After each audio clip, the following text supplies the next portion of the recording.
বাংলাদেশে এই মুহূর্তে বেকার সমস্যা অত্যন্ত প্রকট। উচ্চ শিক্ষিতর ভিতরে 12% বেকার সমস্যা বর্তমানে বহাল রয়েছে।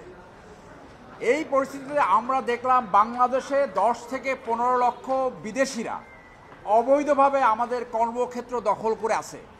আমাদের দেশের সন্তানরা চাকরি পাচ্ছে না, তারা ভূমধ্য মহাসাগর থেকে বঙ্গোপসাগরে চাকরির খোঁজে মৃত্যুবরণ করছে। সেই ক্ষেত্রে এই অবৈধ 10 থেকে 15 লক্ষ অবৈধ বিদেশিরা আমাদের কর্মক্ষেত্র দখল করে আছে।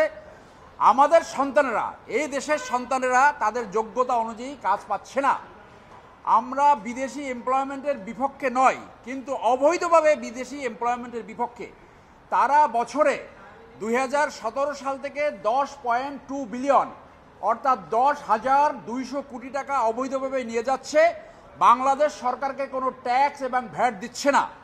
আমরা সরকারের যে কনসার্ন যারা কর্তৃপক্ষ রয়েছে তাদের ইনঅ্যাকশন চ্যালেঞ্জ করেছি এবং আমরা তদন্ত চেয়েছি যে যারা অবৈধভাবে কাজ করছে, 4টা আইন ভায়োলেট করছে: foreigners control act, foreigners act, money laundering act.